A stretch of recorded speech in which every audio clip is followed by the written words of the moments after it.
Boa noite! Muito obrigado a todos por terem vindo, muito legal mesmo. Tava até checando os stories, falei, pô, será que vai dar uma galerinha? Muito bom. Primeira coisa, eu tava até confuso porque eu tava vindo pra cá, eu falei, será que é realmente pra gente fazer um show sertanejo hoje? Que eu cheguei, tava um barulhão ali enorme, uns caras de chapéu lá fora, eu falei, tem certeza que aqui é o evento? Eu até pedi pro Riso ligar. Falei, não, o evento aqui, ótimo, maravilhoso. Muito feliz, ainda mais sabendo que eu tô encontrando vocês no meio de um feriado. Vocês podiam estar entre amigos, com família, mas estamos fazendo algo mais importante do que a diversão. Nós temos um dever de construir a porra do nosso país. Nós temos o dever de tomar posse e ficar de fato dono daquilo que é nosso. Digo isso como uma pessoa que está rodando o Brasil de maneira muito humilde.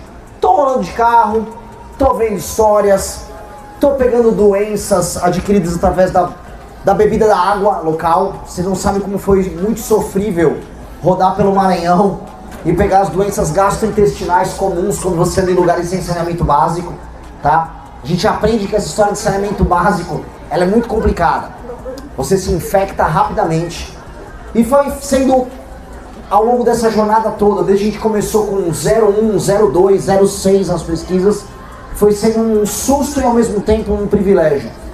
Porque hoje, conforme a gente avança nas pesquisas, conforme a gente descobre que junto à geração Z, a tal da geração 16 a 24, que as pesquisas captam, a gente é o partido favorito da nova geração e que em todos os lugares que eu vou do Brasil, a gente de fato mobiliza essa nova geração. Isso é uma questão que muda tudo na nossa cabeça, porque passa a ser um projeto sobre quando, não mais e se vai acontecer. Nós vamos chegar ao poder e nós vamos trabalhar para chegar ao poder já na eleição de 2026. Nós temos que ser ambiciosos, não porque nossos sonhos são grandes, mas porque os problemas prementes são gigantescos já. Eu rodei aqui, como vocês sabem, quem aqui vem acompanhando minha pré-campanha, levanta a mão. Vendo vídeos e tal, muito bom. Bom, a maioria aqui. Quem não está acompanhando, está meio que descobrindo, ou foi trazido aqui pelo filho, irmão, namorado, levanta a mão.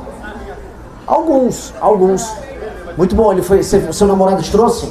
Meu amigo me trouxe. Seu amigo? Ótimo. Foi uma piada, tá? Mas tudo bem. Foi uma boa piada. Não, foi não.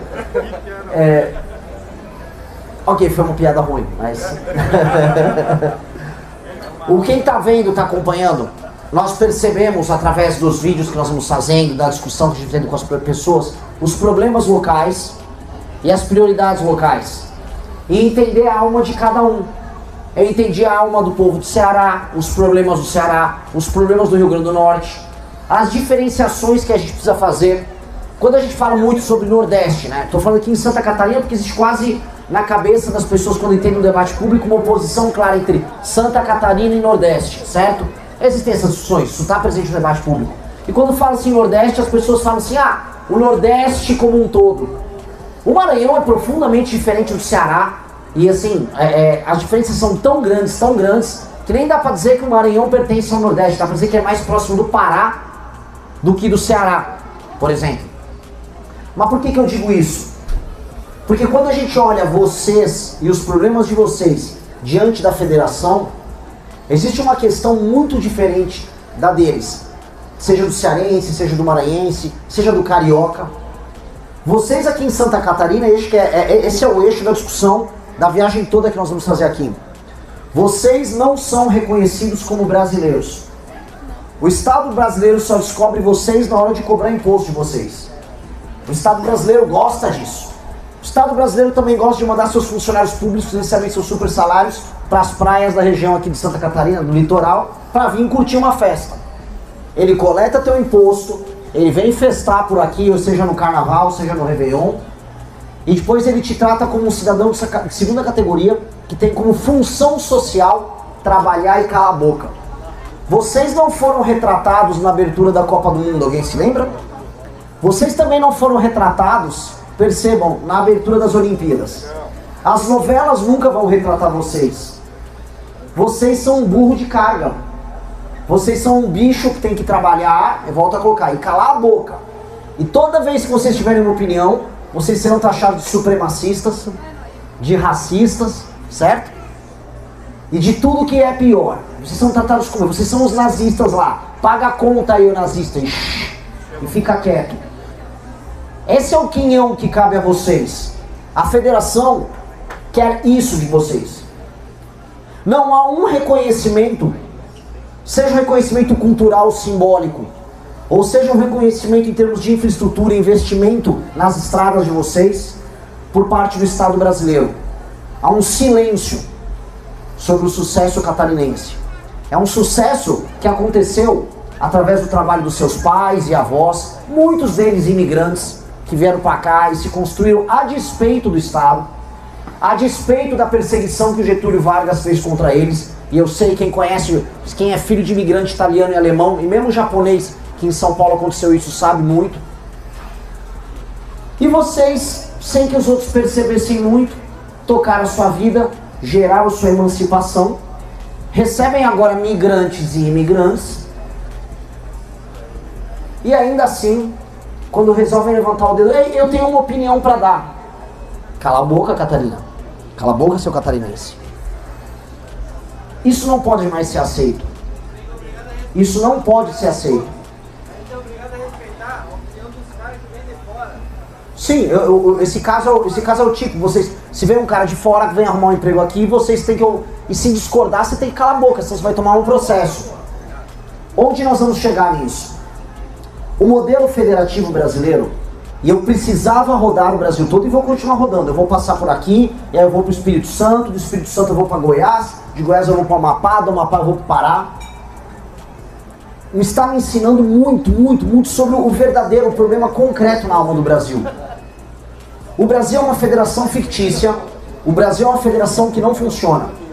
O dinheiro que é extraído de vocês aqui, quando é mandado para os prefeitos do Maranhão administrarem, ele é absolutamente roubado. E quando ele não é roubado, ele é usado da maneira mais porca possível. E ainda não há nenhum sistema de incentivo para que esse dinheiro tenha um uso melhor. Um prefeito não vai ser mais bem votado se ele entregar saúde, porque ele pode só comprar o voto da população local.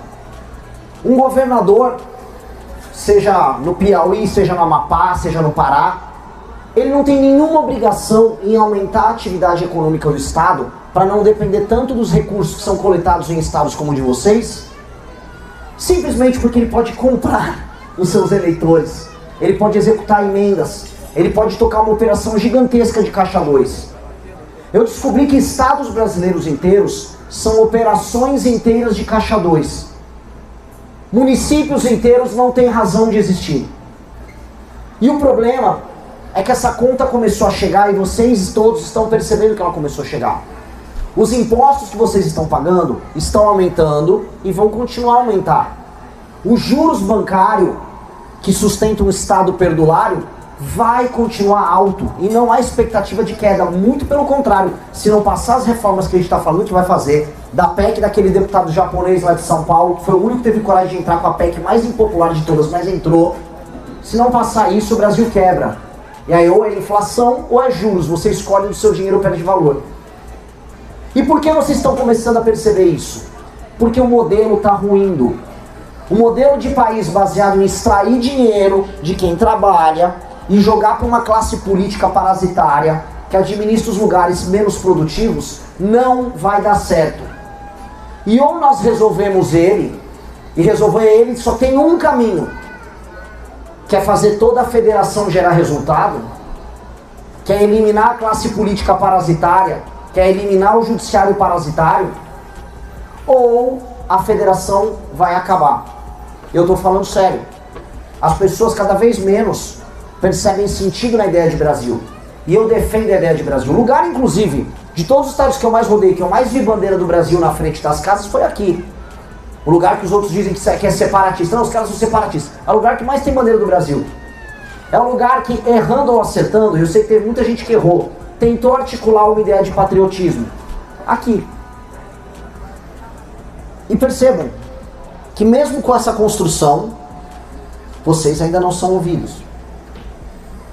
Mesmo vocês falando, não, eu quero um Brasil que faça sentido, um Brasil do trabalho, não são ouvidos.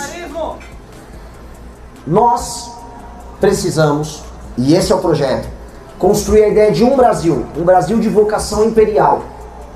E o Brasil de vocação imperial tem que ter um território grande, tem que ter uma população grande, mas que seja como um todo um Brasil trabalhador, que seja como um todo um Brasil que arrecada o próprio dinheiro no próprio município, no próprio estado e gaste lá, que seja um Brasil autônomo e não um Brasil que trate parte da sua população como burro de carga e outra parte da população tratada como animais, que você compra o voto dela de 2 em 2 anos. É isso o que a federação... Essa é a maior lição de todas que eu estou tendo rodando o Brasil.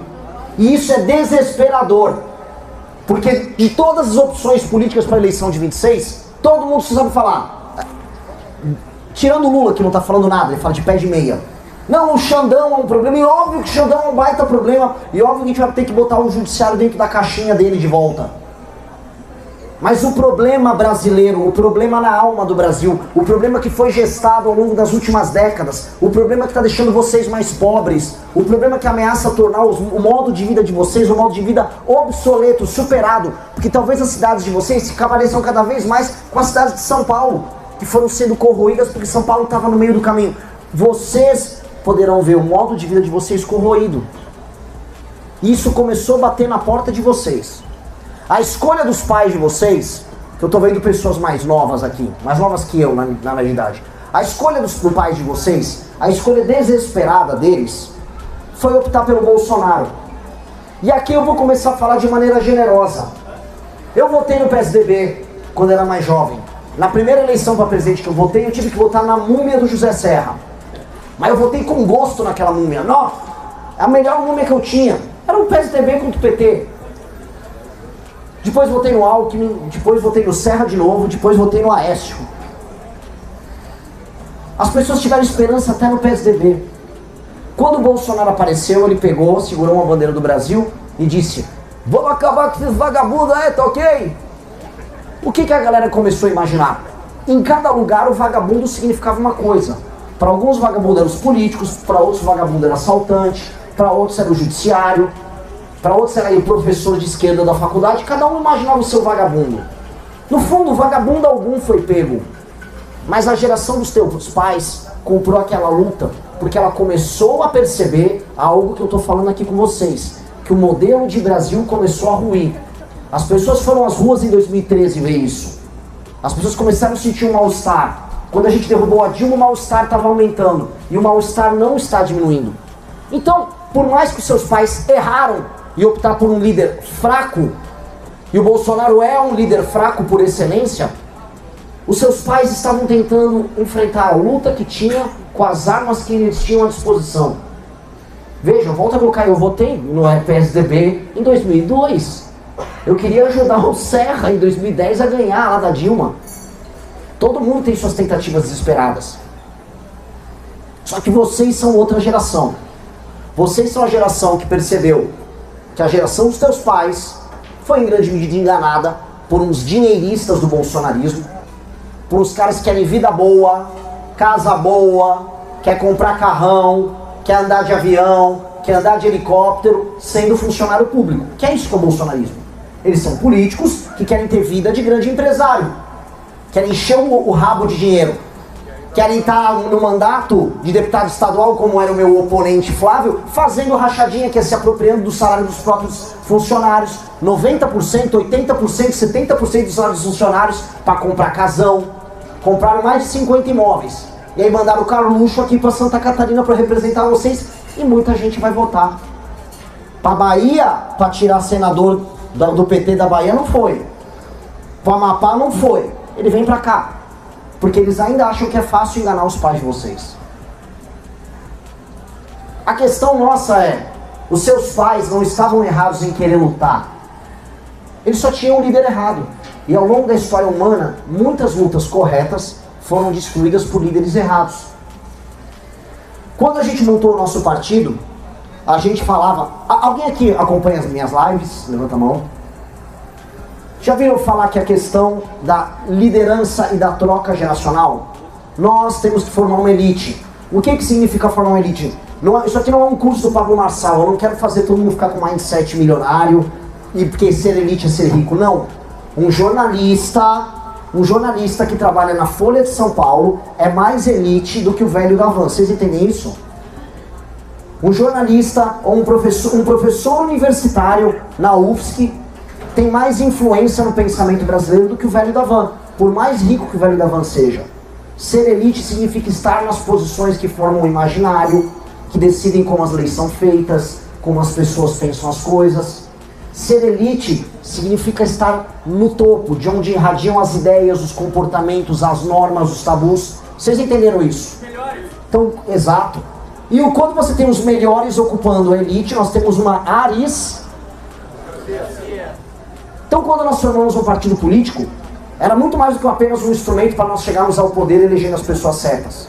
Era formar as pessoas certas, dar meios de ação não só políticos, mas em todos os outros campos, para formar juízes, professores, empresários, gente que pensa além das lideranças políticas. E a gente se colocou no jogo, o nome disso, Partido Missão. E criamos todo um ecossistema muito mais complexo do que tudo que nossos adversários estão fazendo. E fomos crescendo sem que eles percebessem, que é o pior tipo de problema. Quando você cresce sem um adversário seu perceber, seu adversário, quando vê a tua sombra, fala: meu Deus, de onde veio? De onde veio esse ataque? Que é a forma como eles estão lidando conosco agora. Quem tem acesso ao tracking da Atlas sabe, e o tracking da Atlas é aquela pesquisa que bancos recebem diariamente, partidos recebem diariamente. Eu não apareço no tracking, não estou falando da pesquisa, no tracking da Atlas, ultimamente com menos de 6%. É de 6 a 8, quase 9% no tracking da Atlas. E o número que a gente tem entre os mais jovens, extremamente alto e começando a subir já para a geração millennial. É uma subida geracional. E os adversários sabem, e eles não entendem. Eles não entendem o discurso e aí tentam imitar. E sempre tentam imitar a parte mais fácil. Ah, esse cara aí tá falando que é pra matar bandido. Eu vou matar bandido também. Não, o cara tá falando aí que agora o Nordeste é solução. O Nordeste é solução.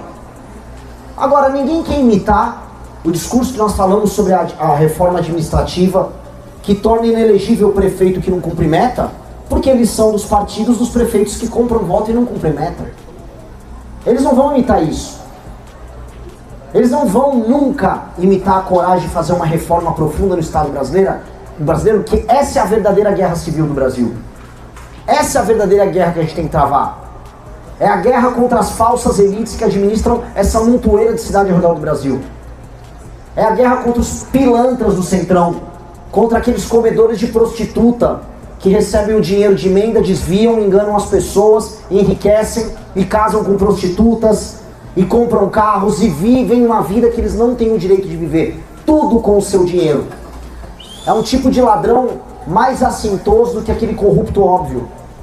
Porque ele está aí aos milhares. E aí eu volto a colocar, girando o ciclo de novo para vocês. A posição de vocês é a mais incômoda de todas. Porque o catarinense, ele não é sequer reconhecido como parte do Brasil, ele não está no imaginário do Brasil, ele paga muito a conta do Brasil, e na hora de tentar lutar, ele elege os caras do Centrão que validam os caras que estão roubando o dinheiro dele via impostos. Então ele está preso num ciclo. O ciclo de vocês é um ciclo desesperador. É um ciclo desesperador. Vocês são administrados pelo Centrão aqui no Estado.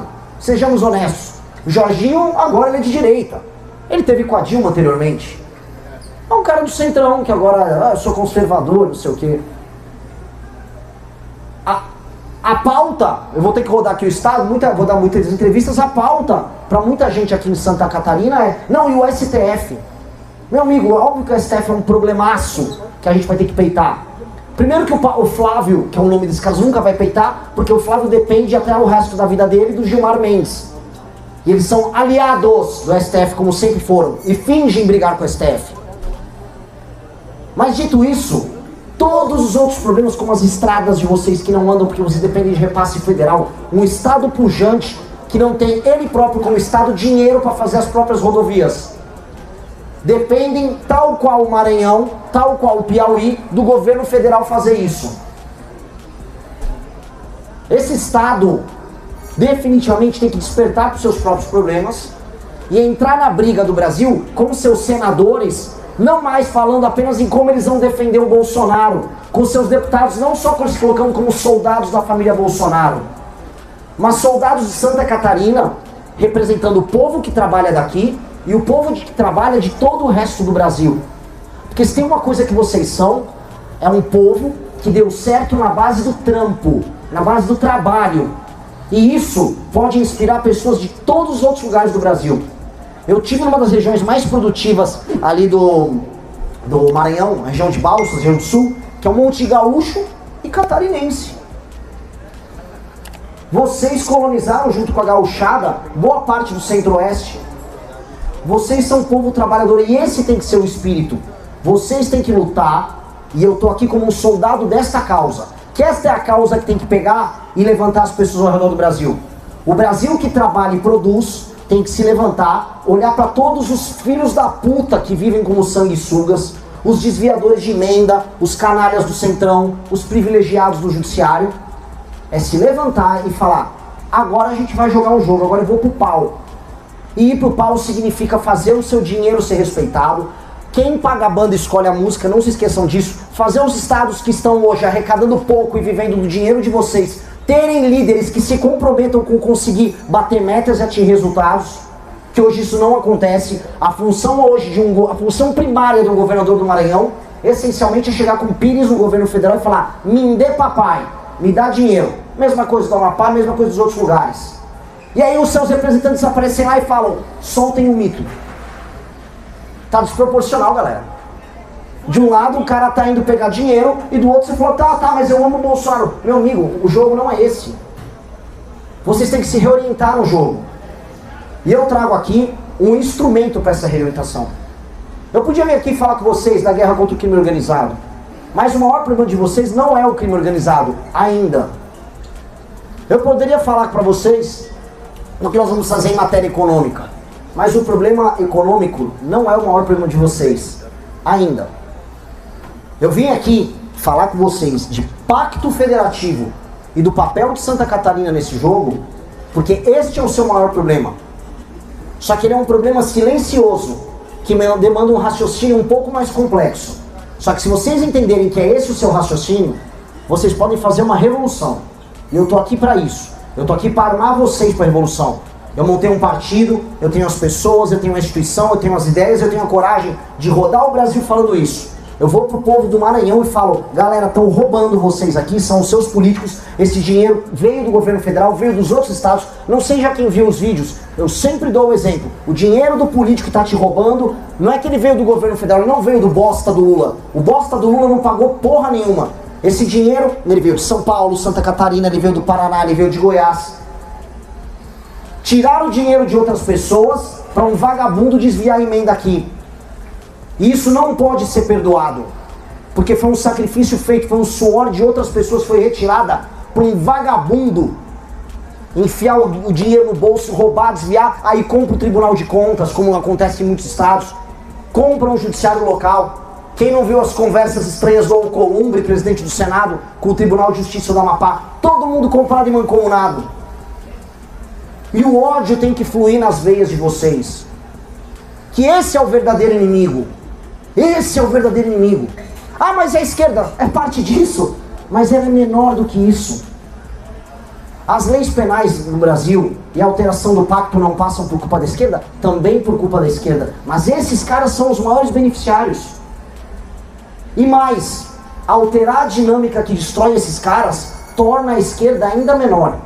Porque a esquerda é um parceiro parasitário desses caras perfeito. Não à toa as maiores oligarquias do Brasil de esquerda são no fundo oriundas disso.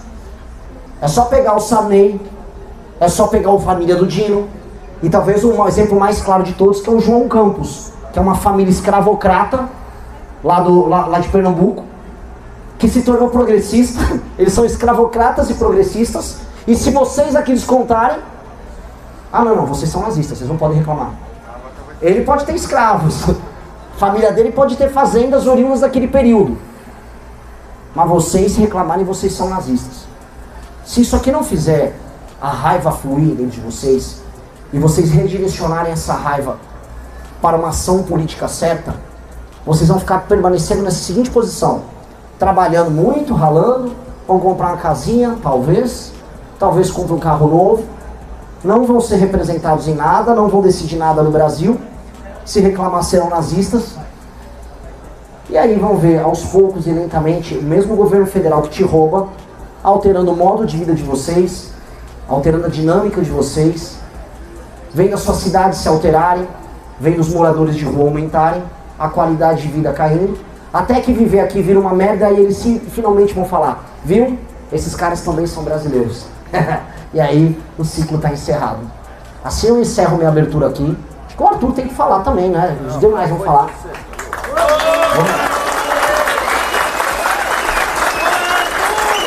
O pessoal quer, Arthur vai falar.